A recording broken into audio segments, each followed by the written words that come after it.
Assalamualaikum warahmatullahi wabarakatuh. Halo pemirsa GPR TV dari Sabang sampai Merauke, dari Miangas hingga Pulau Rote. Apa kabar? Semoga tetap baik-baik saja ya. Bertemu lagi dengan saya Rasuti Astuti dalam program Kominfo Newsroom. Setiap minggunya, saya akan memberikan informasi dari berita sepekan, pemberitaan Indonesia Go.id, Infopublik.id, FMB 9, dan Indonesia Baik. Telah bergabung secara daring bersama saya, Redaktur Infopublik, Pak Untung Sutomo. Pak, halo Pak, apa kabar? Halo Mbak Uci, Alhamdulillah baik-baik, sehat-sehat hari ini. Alhamdulillah Pak. Kemudian juga ada redaktur GPR TV, Pak Jojo Raharjo. Apa kabar Pak? Kabar baik, Oci dan juga Mas Tomo. Senang melihat Oci selalu ceria, kadang-kadang hujan, kadang-kadang cuaca cerah, tapi kita tetap semangat bangkit dari pandemi. Tetap semangat. Baik, langsung saja untuk mengawali informasi pertama, Pak Tomo dipersilakan membahas berita yang akan diangkat sepekan ini. Ya, makasih Mbak Oci dan pemirsa sekalian ya, seperti biasa kita satu pekan ke depan banyak program kerja dan kebijakan pemerintah yang terus kita glorifikasi dan kita beritakan di Kominfo Newsroom. Tentu di 3 sektor utama, yaitu di politik, hukum, dan keamanan, Polhukam, kemudian ada di sektor ekonomi, dan yang ketiga di sektor pemberdayaan manusia dan kesejahteraan dan kebudayaan. Yang di sektor pertama, headline di Polhukam, ini tentu juga pertama kita tidak lari-lari dari bagaimana sejumlah agenda Presiden ya, terutama terkait dengan tahapan persiapan dari sejumlah pelaksanaan konferensi tingkat tinggi G20 yang sudah secara resmi keketuaannya diserahkan ke Indonesia dan rencananya mulai 1 Desember hingga November 1 Desember 2021 hingga November 2022, kita akan melaksanakan sejumlah agenda penting di sejumlah sektor, dan Kominfo menjadi satu leading sektor di bidang komunikasi publik, dan ini tentu akan terus kita glorifikasi sejumlah isu-isu penting, terutama terkait dengan kesejahteraan masyarakat, kemudian penanganan pandemi, ya, kesehatan secara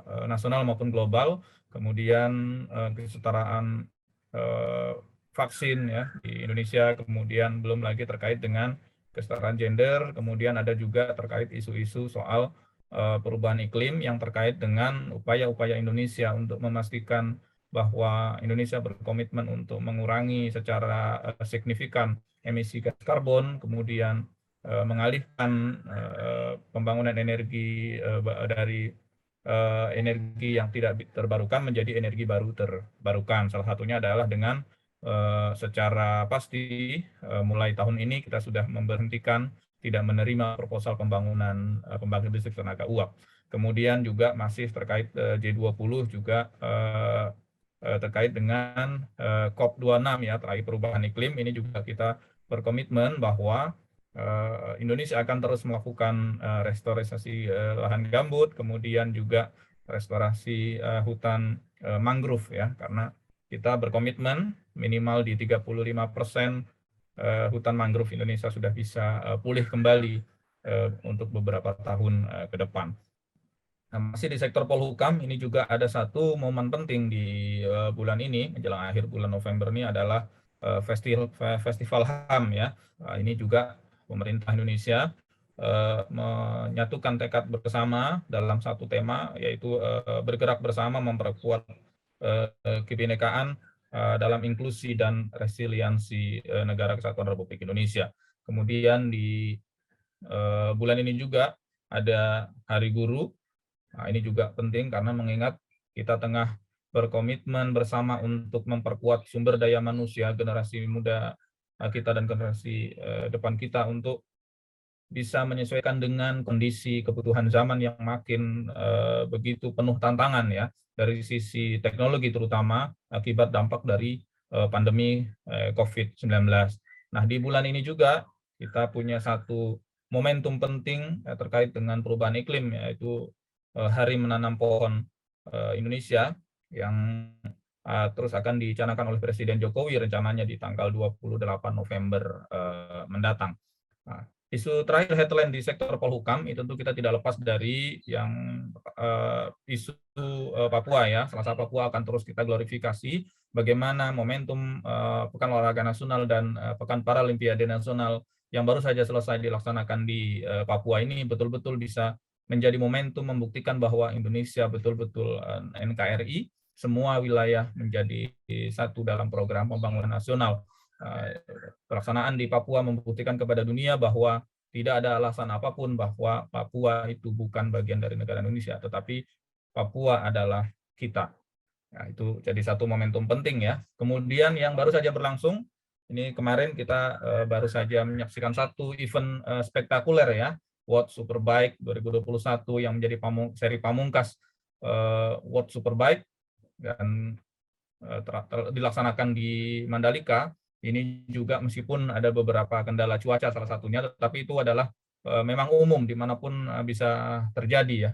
Dan kita bisa melihat bagaimana antusiasme, glorifikasi, kemudian tanggapan dari banyak pihak terkait dengan pelaksanaan World Superbike di Mandalika ini begitu antusias dan apresiasi sangat diberikan kepada pemerintah dengan pelaksanaan ini, meskipun kita baru saja melewati momentum rawan ya dari pandemi COVID-19, tapi ternyata kita berhasil dan vaksinasi kita juga membuktikan bahwa dengan event ini terlaksana dengan sukses, maka vaksinasi kita betul-betul sesuai dengan arahan dan tahapan yang ada, sehingga pemerintah berkomitmen untuk terus melaksanakan program vaksinasi dengan menyetok jumlah vaksin secara berkala ya. Di pekan ini kita juga baru saja kedatangan sekitar 2 juta vaksin Pfizer.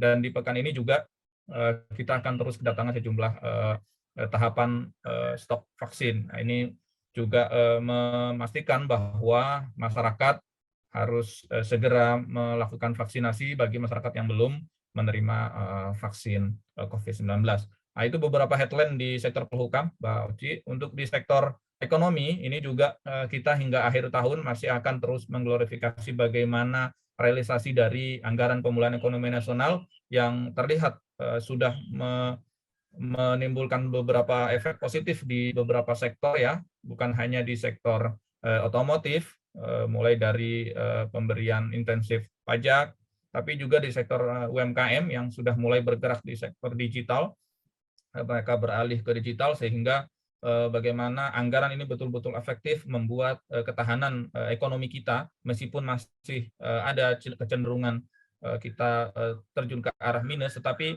mulai dari kuartal kedua dan ketiga 2021 ini berdasarkan data Badan Pusat Statistik Nasional dan Kementerian Keuangan bersama Bank Indonesia menunjukkan bahwa tren positif pergerakan ekonomi kita akan terus naik mendekati 4,5 hingga 5% di akhir tahun ini. Ini sungguh sangat hal yang cukup mengembirakan ya, di tengah kasus pandemi COVID kita sudah mulai menurun, bahkan positif rate kita sudah di bawah 1%.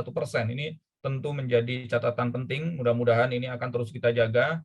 Maka itu pemerintah berkomitmen hingga akhir tahun ini kita akan tetap memberlakukan pengetatan meskipun sesuai dengan kondisi lapangan ya. Salah satunya adalah momentum hari libur nasional dan tahun baru 2022 ini akan kita hadapi sebentar lagi. Bulan depan pemerintah akan kembali memberlakukan pembatasan hingga level 3 di semua wilayah Indonesia. Ini guna mengantisipasi jangan sampai kesalahan kita di pertengahan tahun ini saat libur Lebaran ya, ini menjadi kenaikan kasus yang cukup signifikan di atas 50.000 kasus per hari. Ini menjadi pelajaran penting, jangan sampai kejadian di daerah Uni Eropa yang saat ini tengah mengalami gelombang ketiga kasus COVID ini dialami oleh Indonesia lagi. Nah, sehingga ini nanti perlu antisipasi semua pihak, bukan hanya oleh pemerintah, tapi perlu juga partisipasi dari masyarakat agar sama-sama menjaga momentum ini, sehingga pertumbuhan ekonomi dan pergerakan kita juga tidak terjadi pengetatan kembali, sehingga ekonomi kita bisa terus tumbuh lebih baik dibandingkan dengan negara-negara lain. Ya.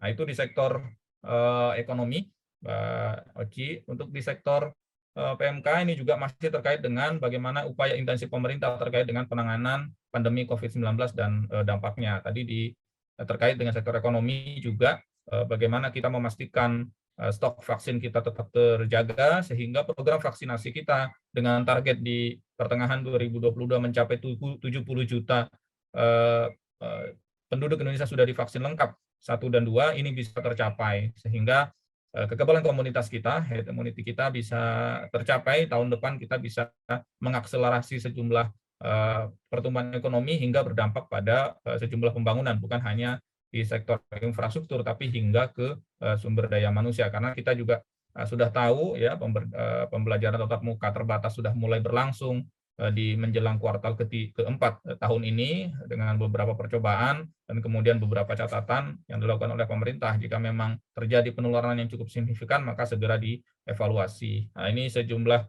daerah dan hampir seluruh daerah di Indonesia sudah mengikuti arahan ini.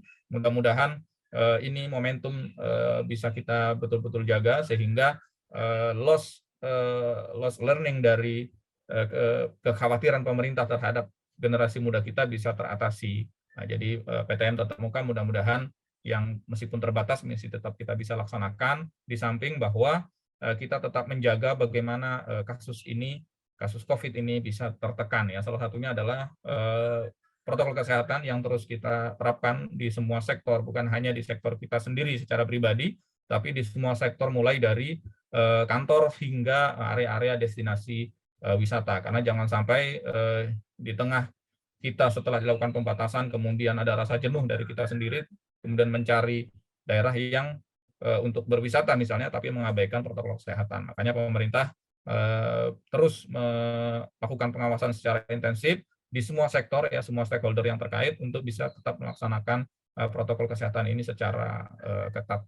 Begitu Mbak Oci, beberapa headline 1 pekan ke depan yang mungkin akan terus kita klarifikasi, terutama terkait dengan persiapan menjelang akhir tahun ya. Ini terutama terkait dengan rencana pelaksanaan pembatasan pembelakuan kegiatan masyarakat kembali di level 3 di PPKM menjelang libur Natal dan Tahun Baru 2022. Baik, terima kasih Pak Tomo. Sangat lengkap sekali agenda kita pekan ini. Itulah berita sepekan Kominfo Newsroom minggu ini. Informasi selanjutnya, penerapan PPKM level 3 yang menjelang Natal dan Tahun Baru 2021. Tetap di Kominfo Newsroom.